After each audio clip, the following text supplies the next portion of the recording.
Okay, so just to introduce our speakers today and our topic, my name is Mark Lispy. I teach here in philosophy and English. And really discussing this event, I was discussing with my colleague, English professor Laura Zink, about the Supreme Court ruling that came down called Johnson versus Grants Pass. And I had heard about it, I understood sort of a little bit, and in our discussion, what we were talking about was really how this ruling enabled the city of Grants Pass, Oregon, to criminalize homelessness without needing to provide shelter. And so, just looking into it a little bit, it was basically one of the reasons it arrived in the Supreme Court was because of the Eighth Amendment, which says you're supposed to not have cruel and unusual punishment. And what do we see here with this idea? You no longer have shelter, and so you make it it's criminalized to take shelter when it's not offered to you, right? So what's being created here is a situation where people are increasingly punished in a situation where the crime is invisible. There is no crime. And it's what we've seen as a result of it, and as many of our panelists will talk about, is really an intensification of attacks of the unhoused, not just in the Bay Area, but nationwide. And so the one thing that I want to talk about is, there are many reasons for this, but is there a kind of, method to this madness that we're seeing? And what we can see is you can measure a society by how it treats the most vulnerable. And when we're living in a society and this is the policy for the most vulnerable in our society, it really must enable us to question what kind of society are we living in. And the thing that I kept coming back to, and this, for some of you who don't know, this is linked to a unit we're doing in my class. And part of it, we look at this, the Christmas Carol. Okay. You've heard of the Christmas Carol, Charles Dickens, right? And so there's a scene in there that doesn't always show up in all the performances of it. And it's a scene in the very, very, very beginning where they come by and ask Scrooge for some donations for the poor, right? And he says, they come by and say, would you mind, at this festive time, there's people who are poor and need help. Would you give them some money? And he says, are there no prisons? And then they say, well, there's plenty of prisons. Are there no workhouses? Well, there's plenty of workhouses. And then they say, but many can't go there, and many would rather die than go there. And he says, if they would rather die, then they had better do it and decrease the surplus population. And so what we see in this policy, in this society that is increasingly intensifying, is it's not just how we treat the most vulnerable, but really this is a policy that leads to increased vulnerability and increased death. And that is not something we can stand for. And so that's why we're having this event today, for us to at least to better understand it so we can talk to others about it and really get down to what are we going to do to try and stop it. And so our panelists today, first on my right is Bradley Penner. He's the editor and lead reporter for Street Spirit. We have copies of it in the back on the outside on the table. He's currently a local news fellow at UC Berkeley, a former William Dickey fellow at San Francisco State, and alumni of here, Berkeley City College, where he worked as a writing coach for a number of years. And to his right is Alastair Boone, the director of Street Spirit. She's also a beat reporting fellow with KALW, which is 91.7 FM, where she covers homelessness. Her work has appeared on NPR and CityLab and elsewhere. And then to her right, we have Andrea Henson, is the executive director and legal counsel for Where Do We Go? She's on the Glide Memorial Church Board in the Tenderloin in San Francisco, California. She has represented unhoused individuals from Sacramento to San Luis Obispo. Andrea lives in encampments to protect her clients when needed, and you will find her in the streets as she is actively involved in direct outreach. As a former high school dropout, she has her GED, AA, BA, JD, and master's degree in information systems technology. So welcome our panel.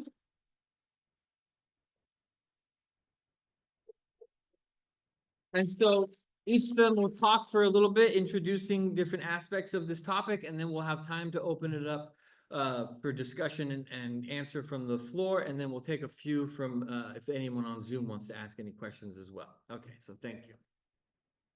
Awesome. Thank you, Mark, and thank you all for being here today. Again, my name is Bradley Penner, and yes, I used to be a student here at BCC.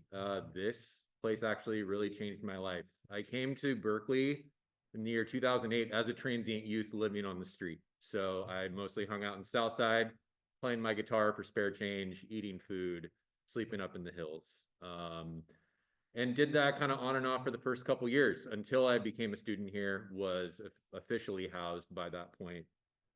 And, you know, I was thinking on my way over here, it was 10 years ago this month that I stood on the stage for the last time. I was part of the poetry program. And I read a poem about a friend of mine that I used to travel with on the street who had just recently passed away. His name was Corey Budke. We grew up together and traveled the West Coast together for a really long time.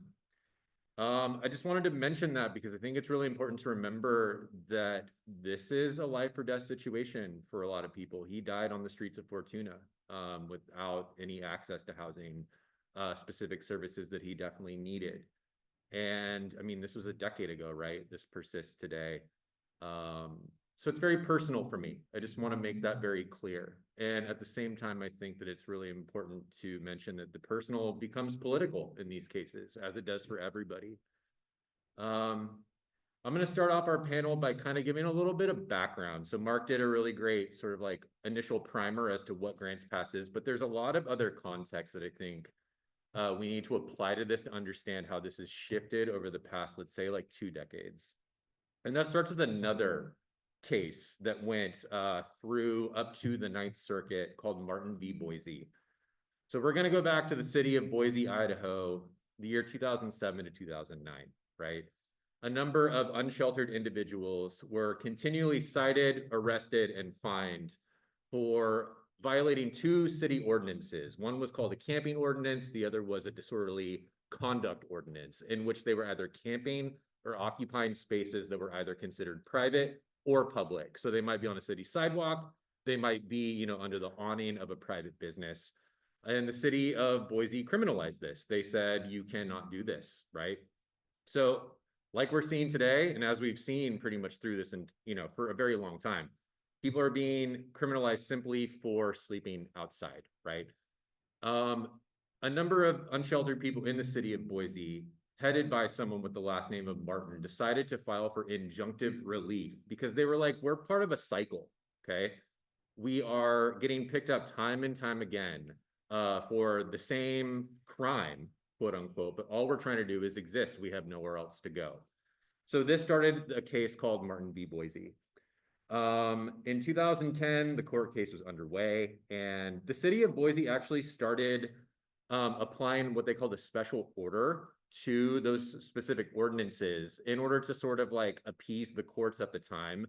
So it was no longer an enforceable misdemeanor to sleep in public spaces at that time, right? Private was a little more in a gray area. But as it moved through the courts, less people were being criminalized for camping than they were before the court case started. But this continues on all the way until 2014, in which the special order was finally amended to say that if you are camping on public property in the city of Boise, you will not be guilty of a misdemeanor simply for that cause, right?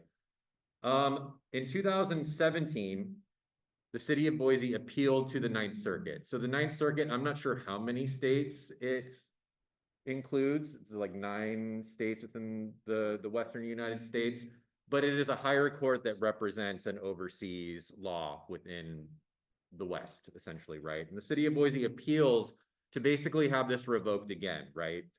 But the Ninth Circuit decides that it would be in violation of the 8th Amendment, as Mark mentioned, and would be considered cruel and unusual punishment for cities to enforce these ordinances and criminalize people without offers of, and this is very important, adequate shelter. Okay, the word adequate is extremely important here. Why it's important? Because it's very distinct, but it's also extremely general, and it created a huge gray area that has been very problematic over the past like 5 years, I would say. Okay, right? So the Ninth Circuit rules on this, and it stands. You cannot be criminalized for sleeping outside if you are not receiving adequate shelter. So what does the city of Boise do? Anyone want to guess? I'm sorry? Oh, they were definitely doing that. They also appealed to the Supreme Court.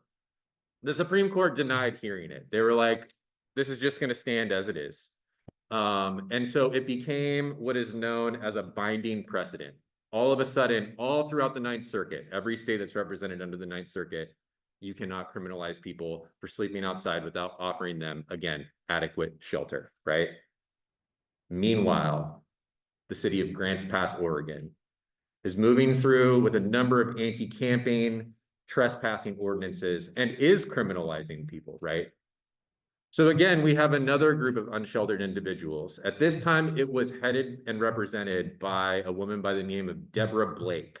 She was represented by the Oregon Law Center, and they sued the city of Grants Pass to essentially say the same thing, that you were in violation of Martin v. Boise, and the court ruled in their favor, right? This is in 2020 when that finally went through.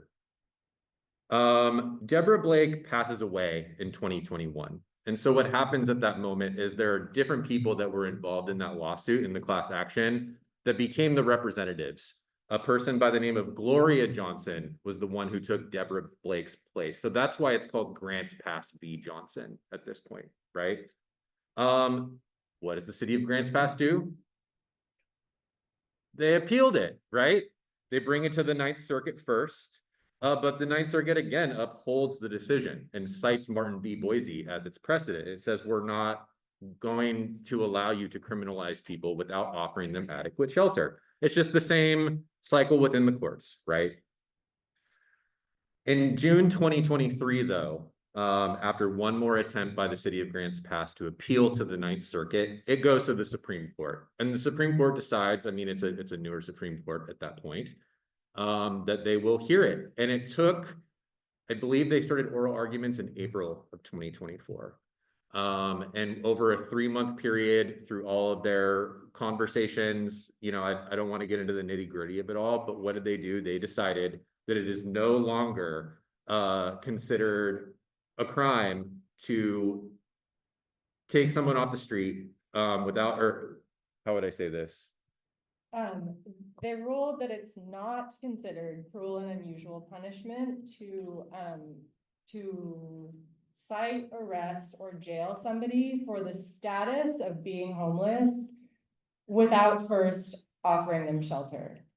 So before, you know, you could arrest and cite and jail and house people for committing other crimes, but you couldn't do those things just for the status of homelessness if the municipality hadn't offered them shelter. The idea being if they deny the shelter, then they're voluntarily homeless and you can criminalize them because living outside is not legal. But if you can't offer them shelter, then you can't arrest them because they don't have anywhere to go. So now what the situation is it doesn't matter whether or not the municipality can offer shelter. It doesn't matter how many available shelter beds there are in the city.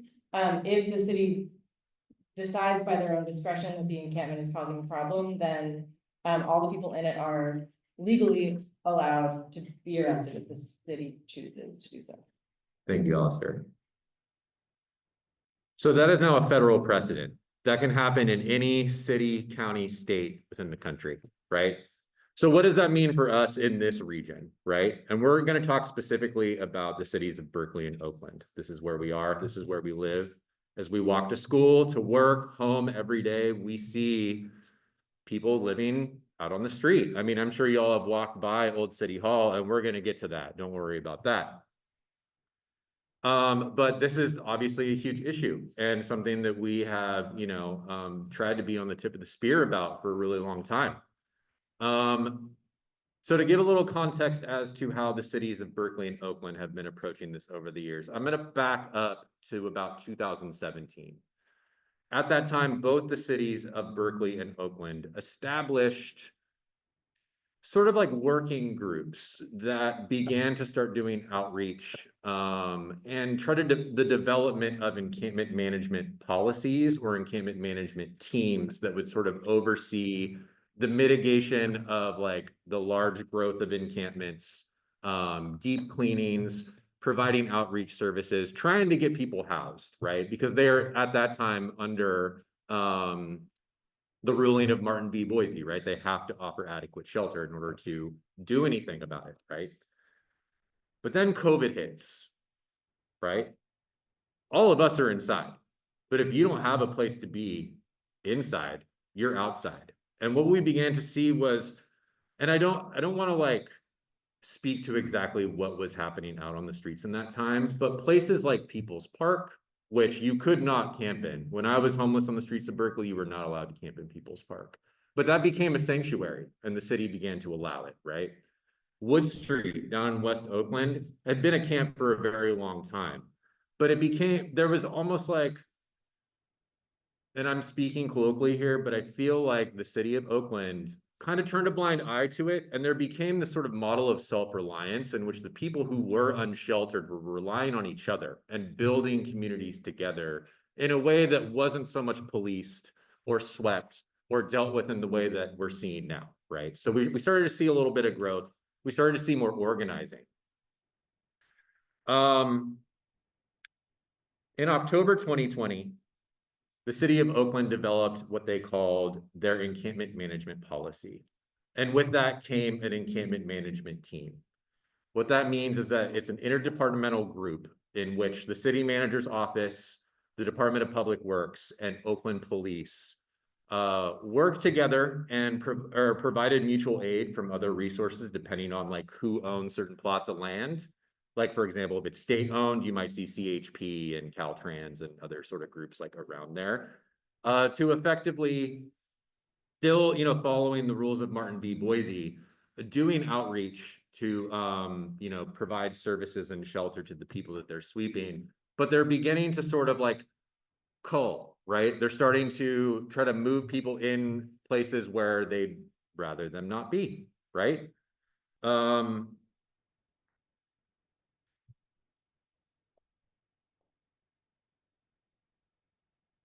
Feel free to jump in, guys, if you feel like I'm hitting this timeline all right.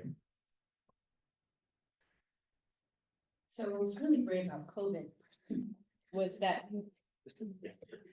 I was out in the street at that time.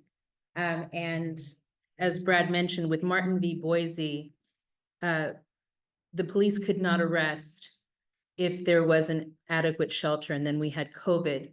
And the law for homeless encampment defense was able to strengthen because the CDC said that you shouldn't move people because of the spread of COVID. We also were able to get more services out there. It was mutual aid organizations like Where Do We Go that were putting porta potties in because we knew that individuals needed to wash their hands. They needed to have hand sanitizer. We provided masks. Organizations like Where Do We Go and Consider the Homeless, we were providing groceries because people couldn't go to the store and folks were living on the street. So you'll see a host of litigation that occurred during this time throughout the Bay Area and Sacramento that really strengthened homeless encampment defense because you couldn't evict camps because it would create a danger to anyone living in the camp if they were to interact outside. And in fact, for many of us who worked outside, we hardly saw anyone get COVID because no one likes to hang out with folks who are unsheltered. So we had all the same folks who were together and sheltering in place in encampments. And the cities and counties did put a lot of outreach into keeping people safe and moving out vulnerable groups. But because, unfortunately, folks don't want to go into the camps, we didn't see much COVID happening within the camps. But as I mentioned, you will see a lot of really strong litigation. In Marin camp stayed in place in Sacramento, Novato, South Salito. Even in Berkeley, we sued Caltrans, and we were in place for quite a long time because of the CDC procedures and things that Alameda County came up with. And what you saw coincide, and then I'll give it back, are also the eviction protections. So tenants couldn't be evicted during COVID, right? what you're seeing now with homeless encampments and tenants is really this perfect storm where evictions are happening at all-time high and encampments are being swept at unprecedented rates. I want to back up a little and just talk about what is an encampment sweep. Some of you might know, raise your hand if you have either experienced as an encampment resident or attended as a volunteer an encampment sweep. Sweet, yeah, okay, so a handful of you have been, most people won't have been, it's not like a cool event to buy a ticket to, but it does happen every day in the Bay Area in broad daylight. And to me, when I first started working with Street Spirit, first as editor-in-chief 6 years ago, and when I started going to encampment sweeps, it just blew my mind that these things were happening kind of like right under the nose of the average Bay Area pedestrian. And I, myself included, and I had no idea what went on. So I just want to explain. First, I'll explain the way they're meant to happen, like by these policies that kind of govern cities like Berkeley and Oakland.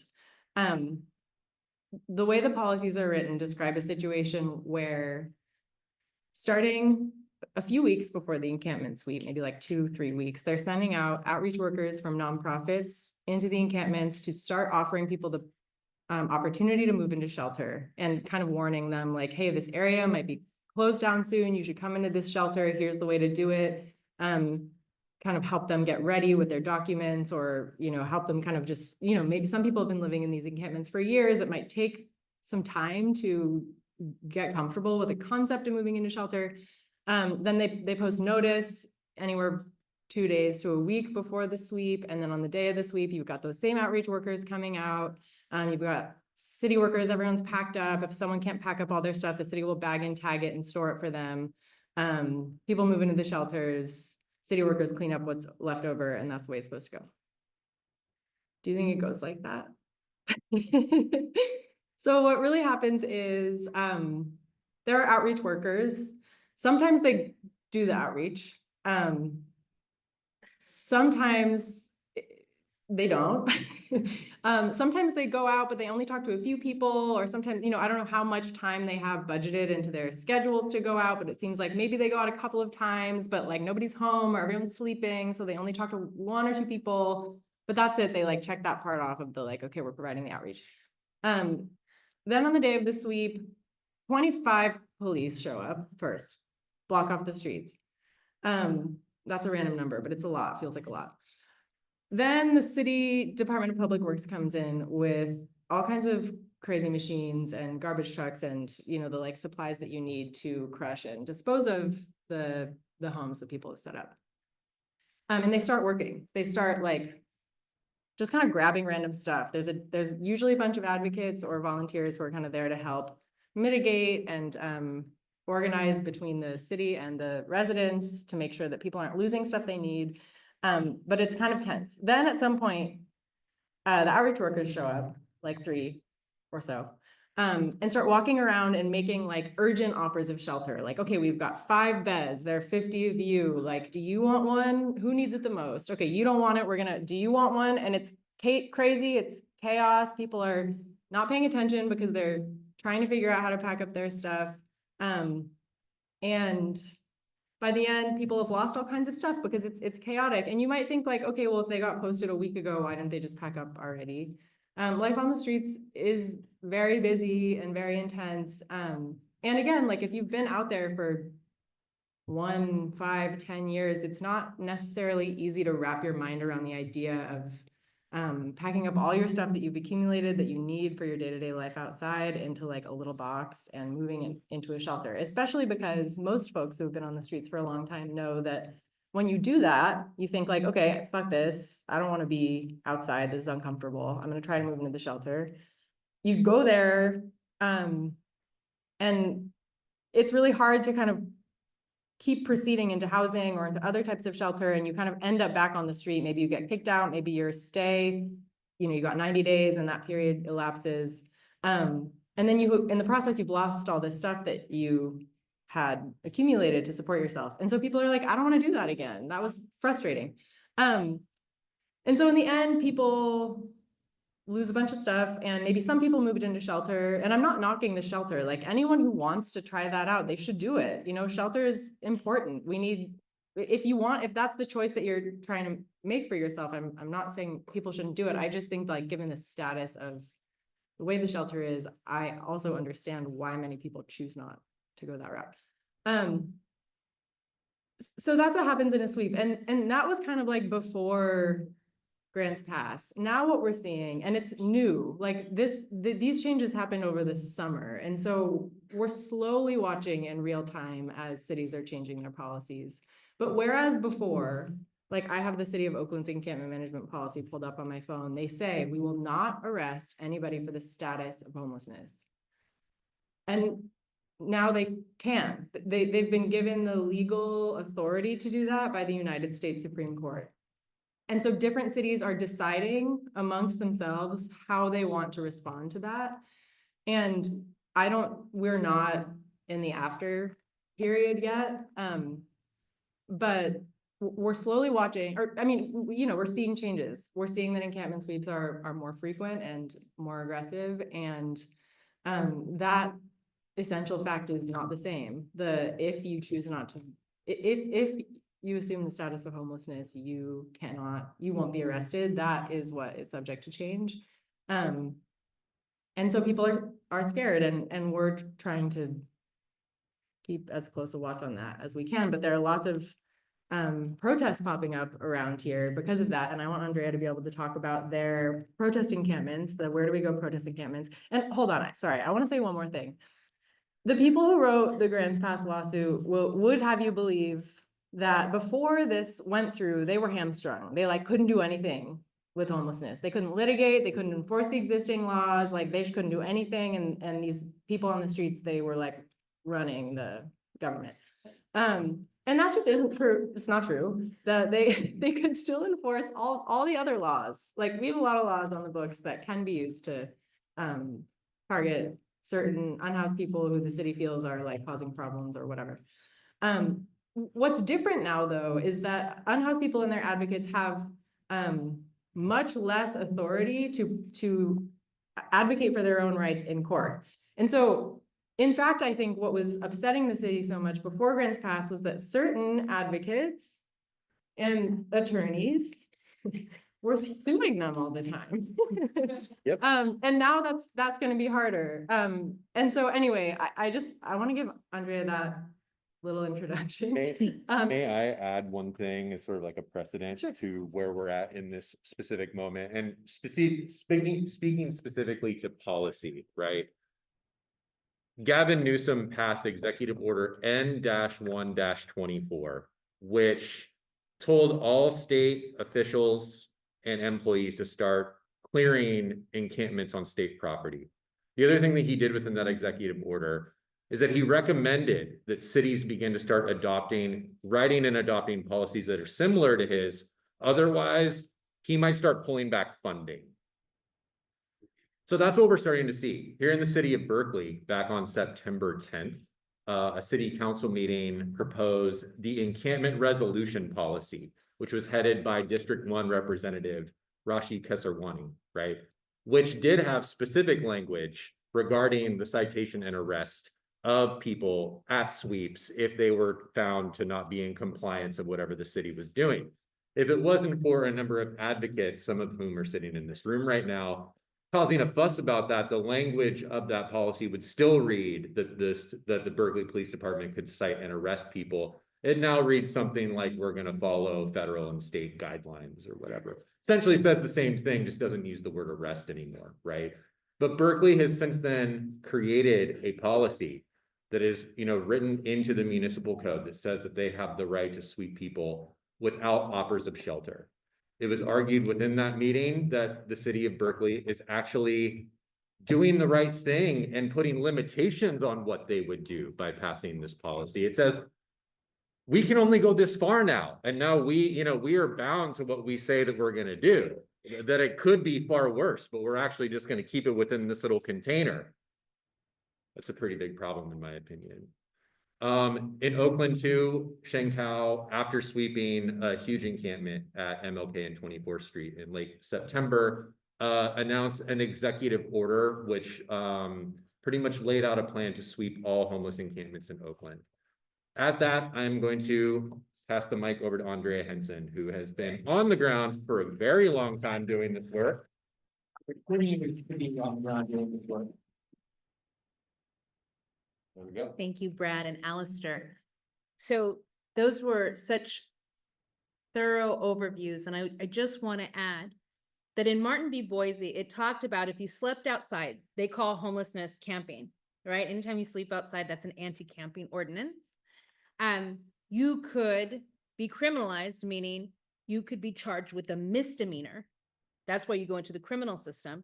You get up to, with the misdemeanor, when you're charged, you get up to a year in jail, you can, or pay up to $1,000 fine. And if you have priors, you're going to have higher bails. So some people now are coming away with $10,000, $20,000 in bail for sleeping outside. And grants pass, another caveat there is that in that case that built on Martin v. Boise, the court said that you could have rudimentary protections for survival, because there are laws that say you can't have bedding in your car, you can't have sleeping bags. In San Luis Obispo, for example, it's illegal to have a tent on the sidewalk. So if you become homeless, you can put your sleeping bag on the sidewalk. And Justice Sotomayor was so wonderful during grants pass, because she said, so are you saying that if a baby is in a stroller in the park with a blanket, that baby would be arrested? And so it was really Justice Sotomayor, Justice Keegan, and Justice Ketanji Brown. I was so proud they stood up. But the Trump-led court said, yeah, this is horrible, and it's not 8th Amendment because you have to really get to the jail part. That's where cruel and unusual punishment comes in. And that's a lot to talk about, so we're not going to go into it. So that's why they said no more 8th Amendment. And so what we have seen since the governor's executive order and grants pass is this war on homelessness, right? Because as Alastair mentioned, they say that individuals outside are service resistant and they don't want to go into shelters. However, I've had clients where when we've gone to the shelter, the lice were jumping off of them, where our investigator had to take them to the hospital. So think about it. Would you rather be in a tent using a bucket to use the bathroom in your privacy, or do you want to go into a shelter that's crawling with bed bugs and lice and a host of other things? So it's the substandard shelters that are being provided, and maybe you're not getting housing. So this is a very complex issue. Well, then what happened is, like Brad mentioned, the governor said, okay, we need to sweep everybody all the time, but they didn't build in protections for individuals on the street. And as Alastair talked about, prior to grants pass, what was happening? Well, in San Francisco, where they said London Breed wrote an amicus brief, which is friend of the court, and she submitted it to the Supreme Court for San Francisco. She said, oh my goodness, we have homeless everywhere. We can't do anything about it. And it's terrible. But they were sweeping 3 times a day, 7 days a week. People were being pushed all around the city. In fact, there was a case going on called the Coalition for Against Homelessness? On homelessness, sorry. The city of San Francisco that challenged the ordinances in San Francisco to sweep.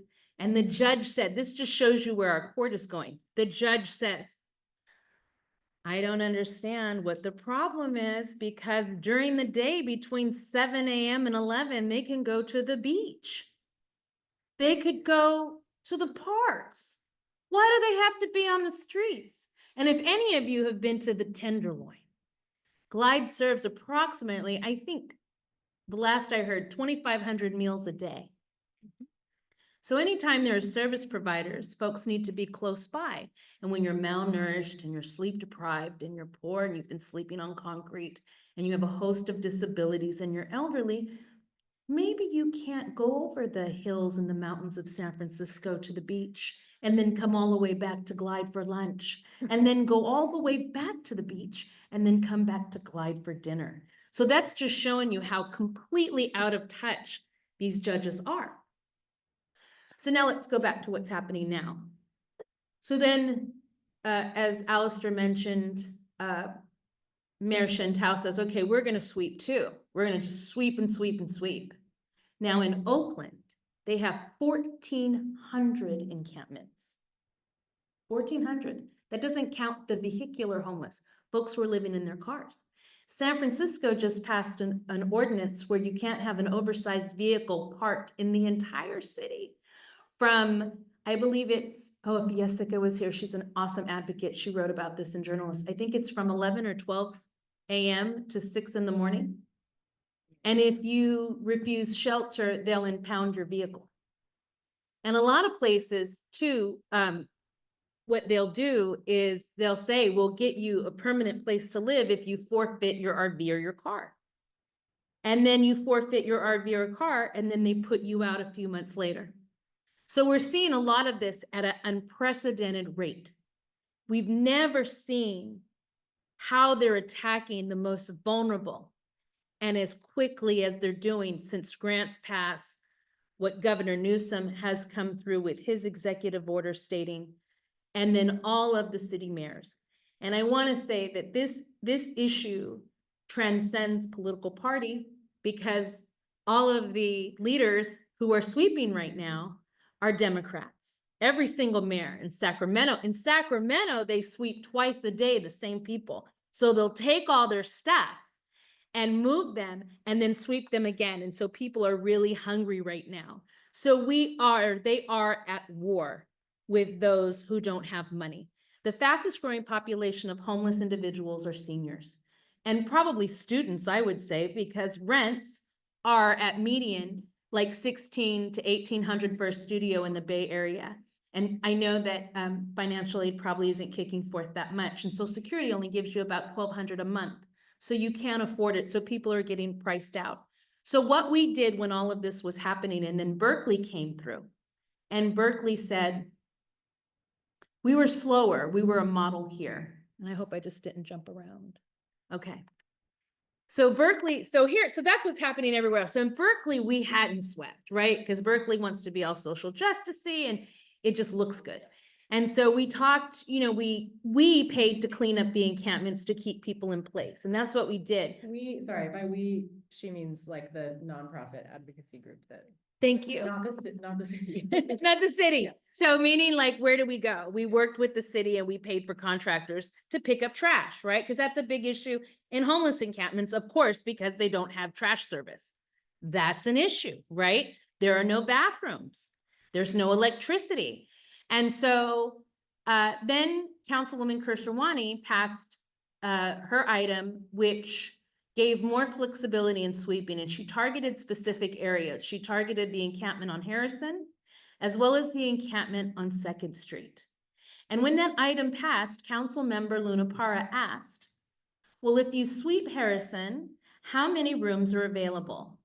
And on that day, Peter Reduce said, who's the head of homeless services, he said, well, there are 5 rooms.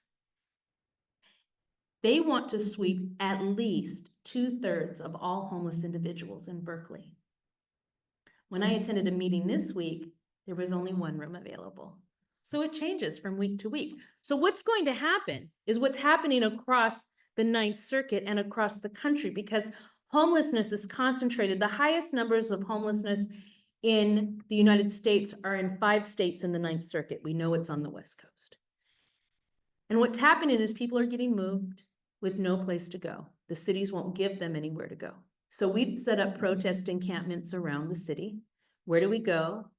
The Berkeley Outreach Coalition and the Berkeley Homeless Union, which Gordon Gilmore is here. He's a founding member. And we're so good to have, I'm glad to have him here. And the reason we did that was so that we could provide tents to individuals so they wouldn't be retaliated against. Because typically when anyone fights back, the city comes in and sweeps you and takes your stuff. And so we set up our first protest encampment right over here at Old City Hall. And we were demanding not to sweep or to tell us where to go, because the city wants to move all these people, but there's no place. We can't go to Golden Gate Fields. We asked. Can we go to his lordship's? No. Can we find a parking lot? No. Can we go here? No. And it's interesting, once you start talking about where you're gonna go, all of a sudden, no trespassing signs come up. So there was really no place to go. So what we found in starting these protest encampments was that downtown especially, there are folks tucked away who have not had access to city services, who you wouldn't even know were homeless because they can't carry anything with them. They're very vulnerable. They might have a backpack. We were able to provide tents to folks who may have never had a tent, who only maybe slept on a piece of cardboard. And in our camps, we also provided a free box, free clothes, free food.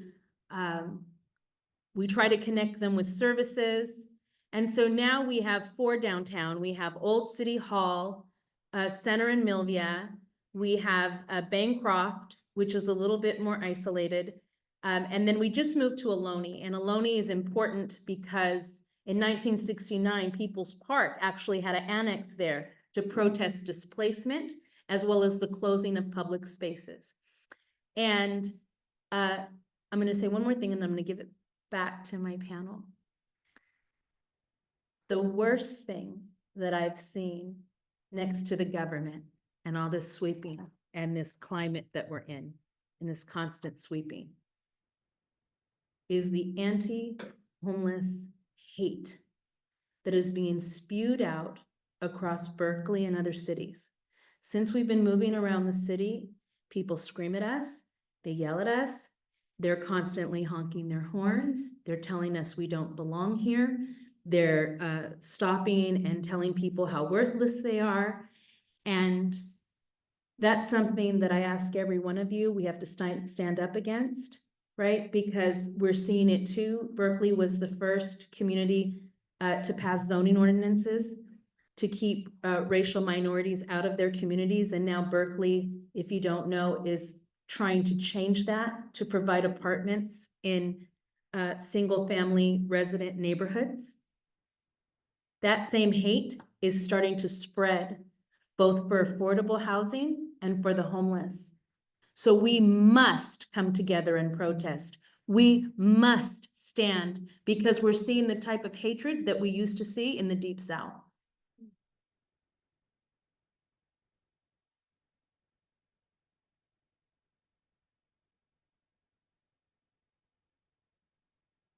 Okay, so now we will have some time to take a few questions and comments from the audience, and then we'll give are you okay if we take just a couple at a time, and then yeah, okay.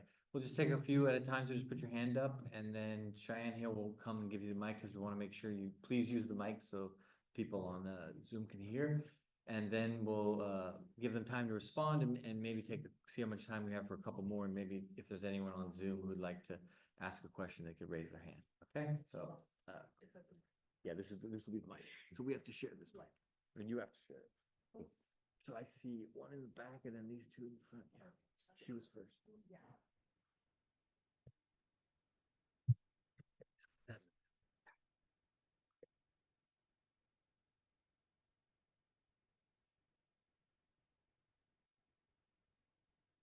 Thank you so much for being here and for sharing all of your expertise and opinions. Really appreciate it.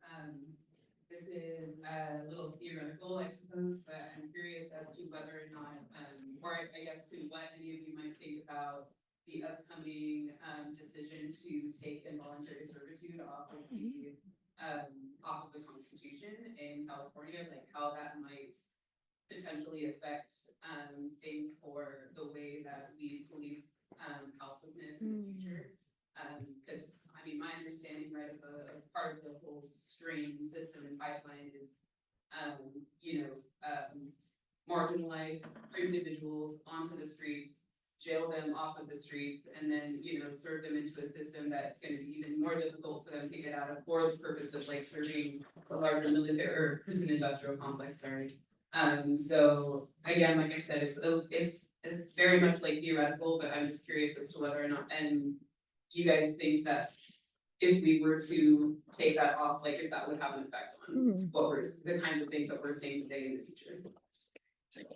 Yeah. So, and there's two more. Sounds like we're gonna take a few questions and answer them all together. Okay. Thank you. Okay, I'll mark that down. Yeah, that's fine. Keep your hands raised, because I.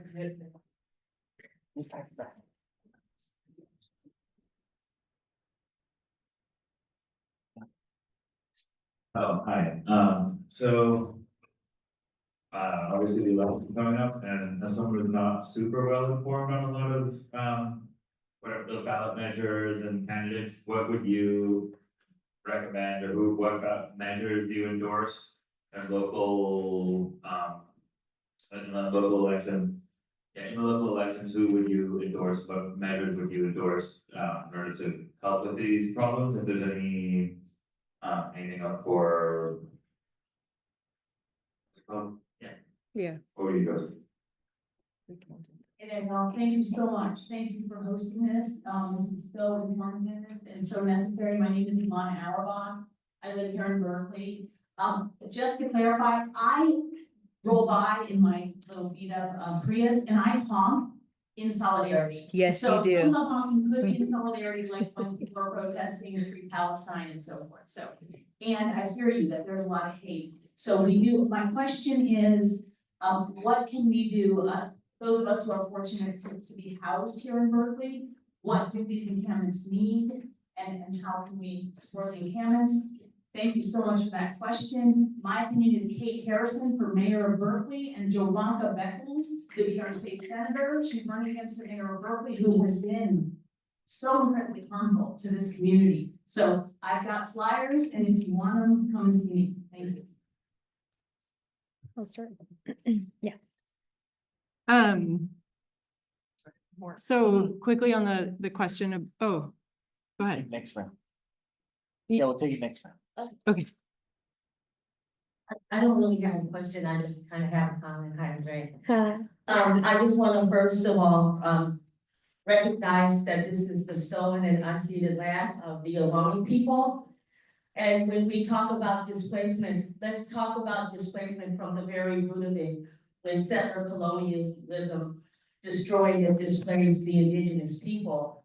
So when we talk about the roots of this, we need to understand that this is a country that was built on inequity. And so I guess I wanted to say something about Ohlone Park, which is named after displaced people. And you have a setup over there of where do we go. I ended up on the Friends of the Ohlone Park newsletter, so I got their nasty ass letter threatening, oh, you know, this is a park for children and they don't need to be seeing all of this. So I just wanted to bring that up, and I also brought this to the attention of Karina Gould, the Segurite Land Trust, which I'm a board member of. So she's gonna look into that as well, that you're going to displace people at a park named for displaced people. Thank you. Yeah, that's absolutely true. We can't really understand an issue like homelessness without deeply understanding all of the intersections with it, and the displacement of indigenous people is a major component in that. I mean, we're talking about sweeps. It's like sort of just the modern legal weapon that we're using to do away with those who are inconvenient to our society. But the history of doing that in this country dates back to our founding, and that's a really good point. I think sort of in the same way about the Proposition 6, I haven't thought about it in the way that you asked it, so I really appreciate that question. But what immediately came to mind was that both incarceration, the prison industrial complex, and homelessness vastly impact Black Americans at disproportionate rates. For example, the city of Oakland's homeless population is at least and probably greater than 70% Black, compared to something like 9 or 10% of the population of the city as a whole.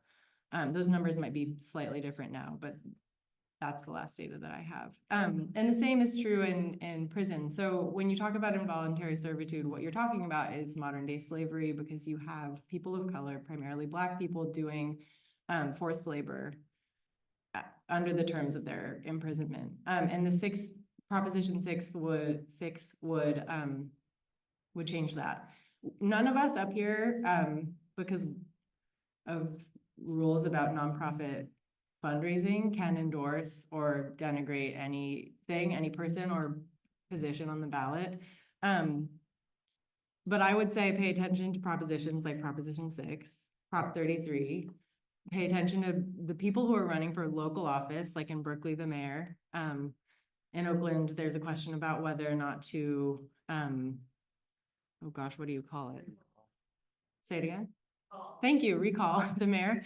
Same with the district attorney. And in general, my most helpful strategy with understanding what's on the ballot is reading about who is funding everything. So Prop 33 is a really good example, because that is probably the proposition that I've seen the most about. And you know, the whole advertisement about it is that it would make the housing crisis worse. But then I started to be like, well, why am I seeing so many signs and hearing so many advertisements for no on Prop 33? Like, that must be expensive. And then I looked into who was funding it and how much money was spent to promote the No on Prop 33 campaign, which is over $90 million. And then you have to ask yourself, like, well, who has over $90 million? So these are the ways that when I'm confused about, like, this is confusing, Prop 33 supports rent control, but these people are saying it would make the housing crisis worse. So then you just look at who's giving money to Prop 33 and you can kind of start to understand what it would do. So anyway, yeah, I think in terms of involuntary servitude and taking that off the ballot, it would be interesting if there was, I wouldn't be surprised if that happened and then there was some kind of ripple effect where we're trying to kind of force other marginalized groups into doing labor that they have no say in. And I don't know exactly what that would look like, but it's certainly one that I'm going to be watching. I don't know if you have thoughts on that from the legal perspective. So the 13th Amendment of the Federal Constitution prohibits slavery and involuntary servitude. And what's interesting is that grants passed now allows local governments to create statutes that criminalize homelessness. And as we talked about, like what Justice Sotomayor said about the baby, we know who these laws are created for. They're not going to target someone who's camping or has their, you know, all of their cute glamping stuff, right? They're going to go after folks who are sleeping on the street, people who are in RVs, people that they don't think look good. So I absolutely believe that even if they take it, they put it on the ballot, once people get out of jail and typically go into halfway houses and things, that's another part of their punishment, is that they have to do labor, which, so I don't think anything's going to change. I'm not very optimistic with that.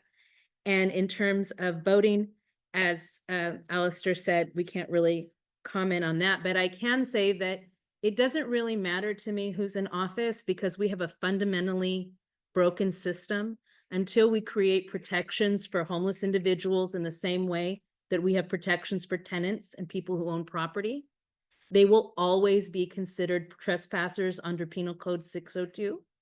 So we need to demand new changes to the laws that provide protections and oversight, because both parties, every party, the entire system is built to prey on marginalized groups. And so tenants have some protections, homeowners have some protections, because the laws were built to protect them. People got tired. And so we really need to stand up and demand that. In terms of the honking, they honk at us at 3 in the morning and 4 in the morning. So we know the good honking, because I've seen it, I'm like, woo! And then there's the bad honking when you're trying to sleep, when people are driving by, that's really scary. And they come by a lot. When you're sleeping in an encampment, you see all the different ways that people are angry at seeing poverty, because it's not pretty. And then lastly, I think what's so important for us to always remember is that Indigenous communities, homelessness, those who are marginalized, seniors, those who need affordable housing. Our current structure is very good at sowing seeds of dissension so that we do not unite in solidarity to fight back at what's wrong. And so as we recognize that this is stolen land and what's happening with displacement and what's happening to our elders because they're not getting good care, what's happening, you guys shouldn't have to pay student loans. I went through school with no help. It is crippling. I worked full-time and went to school full-time. If we need help in the streets, psychologists, we should forgive loans right out the bat because that's what we need, right? As a society, we have to change the structure of care because right now we're not looking at it and we're seeing it get worse. And so you're always welcome to come with us at our protest encampments and stand. We take two. Yeah. So we're gonna take. Oh, there's another. Oh, Okay. sorry, so many mics. Okay, so we'll take two from Zoom. We have Russ and then Avery. And I'll unmute you, okay? So first we have Russ. You wanna go ahead? You gotta, there you go. All right. Thank you for this. I'm in one of my sometimes antisocial, always anti-fascist moods. So I'm watching this from the cop watch office right now. I just want to say I think it's delusional to think that voting for either a Republican or a Democrat will make any changes happen. Personally, I'm voting for Jill Stein for president. I have no problem denigrating the governor or the mayor, who are both Democrats in my mind and their minds, which means absolutely nothing anymore. It's two sides of the same coin. They're not doing a darn thing. They stand for genocide of people who are unhoused in the area, and they also stand for genocide in Palestine, in Gaza. So there seems to be a similarity in hatreds going on there. And I need to just encourage people to discourage them in any way possible. I think it's okay to let them know that their stands are not acceptable to any human, anybody with any compassion, anyone with an open heart and an open mind. And I thank you very, very much for the education that's going on here. The four well-spoken people on the panel are excellent representatives of who they are and what they believe and who they stand with. And standing for the unhoused people seems to be a very, very noble, in the best sense of the word, endeavor. And I am honored to know and work with on occasion all of you. And I got to say I like you and love you is an understatement. I could not, there aren't words to express how good I feel about you all. So thank you very much. The Americans with Disabilities Act, totally useless. My next thought is like psychiatric incarceration, substance use treatment for people that may not you're seeing. I'm also thinking of all of the kids who are queer and trans youth who are out of their houses for being themselves, and the massive systemic failure of these like LGBT organizations that aren't, doing enough because of the nonprofit industrial complex. So yeah, that's it. Those three things. What the hell is going on with the ADA? What the hell is going on with these mandatory substance use initiatives? And yeah. And queer and trans youth that are on the street. Thank you.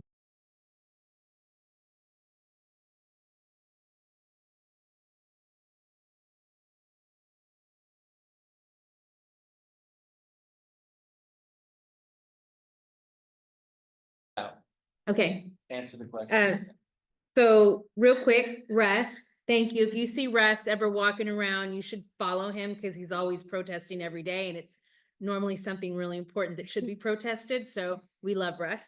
In terms of the ADA, the American with Disabilities Act says that individuals who suffer with a disability that limits their daily activities should get a reasonable accommodation, something that assists them. So for example, if you use a wheelchair and you're going into temporary housing, then they should provide you with a ramp. That's pretty common sense. Well, none of that is happening right now, really. And we are fighting in court, and it is very hard because litigation costs a lot of money and requires a lot of attorneys. There are no laws. When we want to fix things, typically we'll pass laws that add protection that also have attorney's fees built in so that nonprofits can afford to bring these cases. They do it with tenants cases, they do it with Social Security cases, but they don't do it with ADA cases. So it's very hard, especially in the homeless community right now. They're just rejecting our requests outright. Some are getting passed, but we don't have enough time to go into all of the litigation that's needed. And as she mentioned, in terms of substance abuse and drug courts and things like that, it's all needed. And it's all bad right now. It's even worse because they're sweeping. So I know that sounds very negative, but it is because we're at war. And when I say that we are at war, I'm not exaggerating. This is a revolution that must happen. People have to stand up because if you don't, they're taking away all rights. That I go to court. Judges have told me in my last 3 cases, when I've come to court, Ms. Henson, I'm going to rule against you, but go ahead and give your argument. That's since grants pass. They're not even listening to, like, Your Honor, this person needs extra time to move their things out of their tiny home because they're disabled and they have every organ failure possible. And the judge would say something like, well, what are you trying to say, junk? And I'll say, no, I've been to their home. They have a TV and a desk and a couch and a bed like we do. The home may not look like ours, but they have that.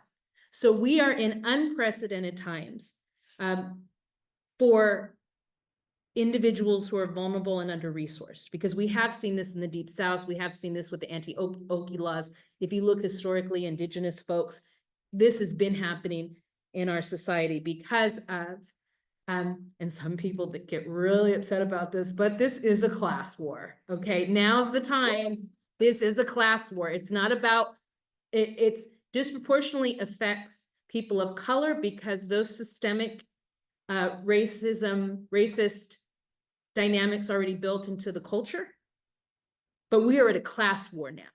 So if you think it's not going to affect you, just don't make that much money, okay? I mean, and I'm talking like, you know, at least under 110,000 in the Bay Area, right? And then lastly, when we're talking about homelessness and the issues, we are, and I'm just gonna say it, we are a country that claims to be Christian that doesn't practice what it preaches. There's a famous story about the Samaritan. And the idea is that you help someone who's not like you, that the priest, the religious, those who think that they're perfect, those who have a lot of money didn't help this person who was beat on the side of the road, right? And they tell, oh, be a good Samaritan. But somehow homelessness, being poor, getting older and being disabled, you become you're not valuable anymore in a capitalist society. And so all of a sudden, those things have been attributed to you, not because of systemic issues, but society will look at you and say, one, obviously God is not blessing you. Obviously you did some kind of sin to deserve it. Obviously you did something in your life when that's not the case. That's why we have to flip the narrative, because we are not a good Samaritan society, and we have to go out and fight back and be kind. And if you see someone laying on the ground with pull-ups that are dirty, who can't move their arms, who's in their 80s, who's thirsty, then even if you're a doctor, lawyer, neurologist, engineer, bring some water and some pull-ups. This is not hard. And demand that the governor and the president and council members see that person, go to City Hall and say, why is this 80-year-old person on the ground in our neighborhood? You have that voice, and that's what we have to start doing.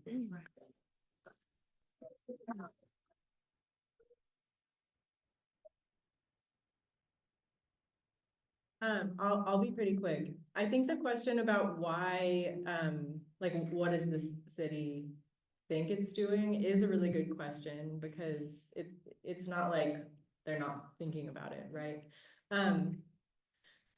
You know, the city gets a ton of pressure from business owners, whether that's like a brewery or a bagel shop or like Google executives.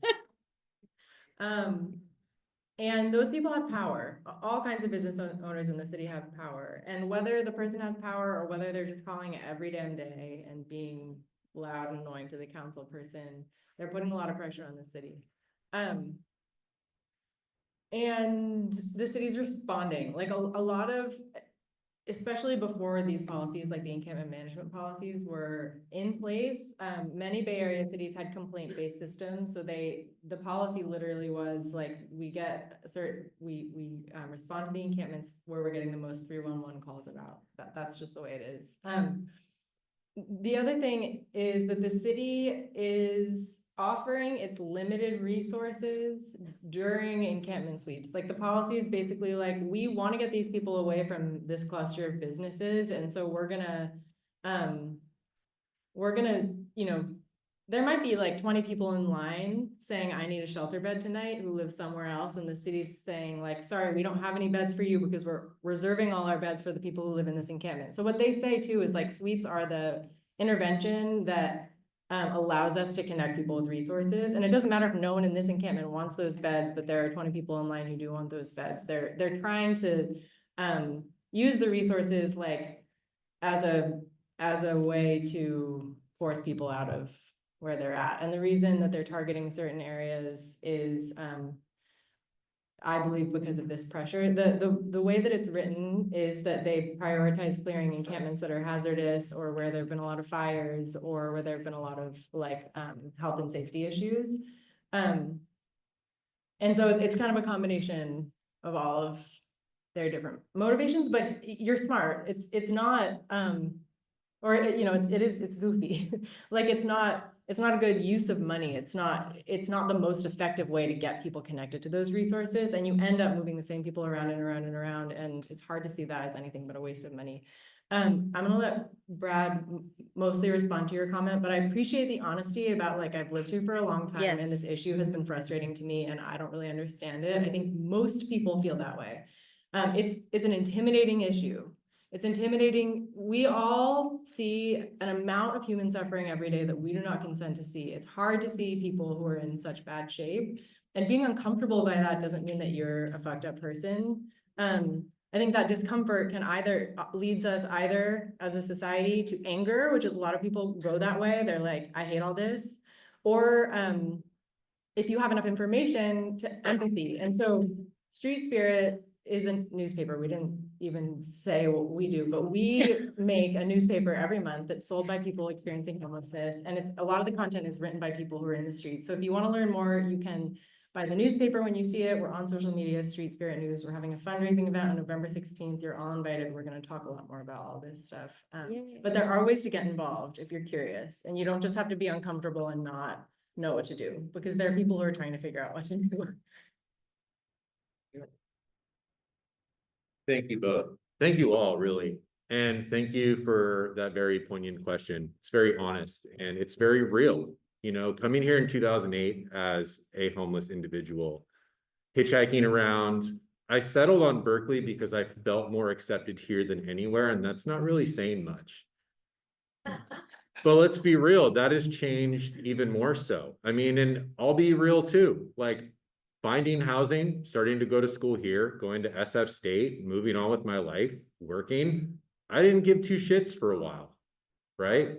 But as the problems started getting worse and worse, as this opportunity arose for me to take this position, I really re-entered the fold and understand again and see I mean, not just with my eyes, but can really feel how much people are hurting out there, right? And this is all to say that I think what we're missing right now is a culture of empathy, right? We have officials from the state level down that are using the word compassion to speak to how they are dealing with homeless encampments, encampment sweeps, providing services. I disagree with that. I think that I'll be frank, it's bullshit. You can't use the word compassion if you're not holding empathy for people, right? How do we cultivate empathy? I don't claim to have the answer to that. I can speak to myself, but that's because I have lived experience and because I'm out there in the streets doing this work, right? But it starts with every single one of you in here. And I know that you're here for a specific reason. It starts here right now. It started yesterday. It started years ago. It's because you have lived experience, because you know people who have lived experience. It's because you care, right?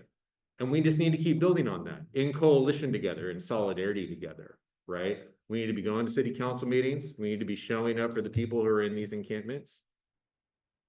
You know, your vote is one thing for sure. And just to answer your question a little more thoroughly, friend here, we don't endorse candidates here at Street Spirit, but in the latest issue of Street Spirit, which you can find in a big stack over there or at the front door, it has kind of a bluish cover. We did a voter guide in which we kind of lay out what voting yes or no means for at least all the different propositions, local measures in Berkeley and Oakland that involve around like housing, homelessness, social justice, etc.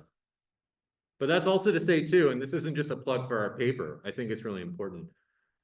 Picking up an issue of Street Spirit on the streets once a month, twice a month, if you can, you know, just to help someone out, makes a huge difference in two ways. Number one, by reading it, you are engaging with the stories that we feel are really important on a monthly basis, right?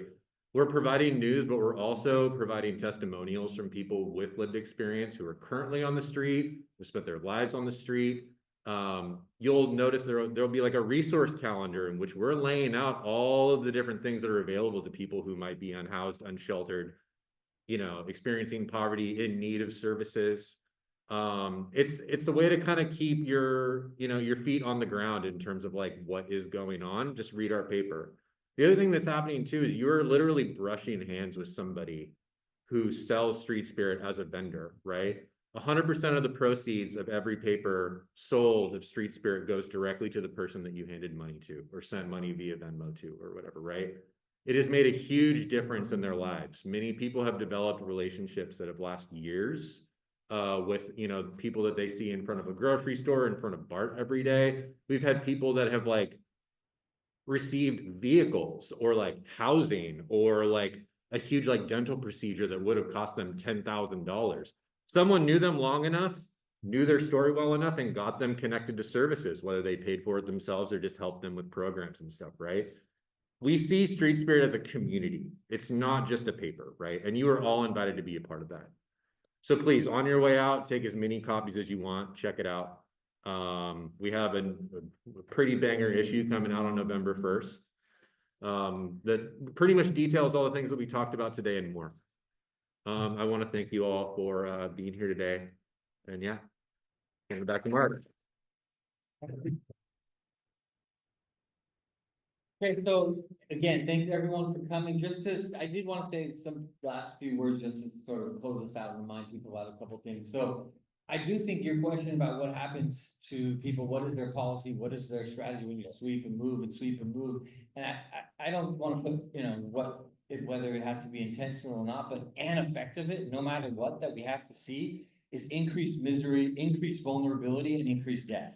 Right? That's what these policies will mean, and that's what they do. And we can see a pattern when we zoom out just a little bit and we look at the criminalization of migrants, right? And we see that criminalization. What do we see? Increased misery, increased vulnerability, and increased death.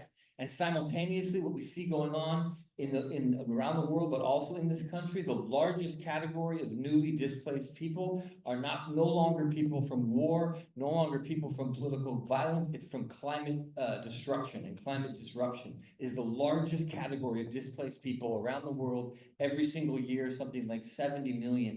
And in this country, when you see Hurricane Helene, when you see the fires, when you see the extreme weather events, what you see is a mass displacement, many of which who will end up unhoused, and you will see increased policies like this of intensification that will lead to increased misery, vulnerability, and death for some. And so I agree with Andrea that this is a war, and who knew that empathy is revolutionary, but it is, and that's where we have to start. So thank you again.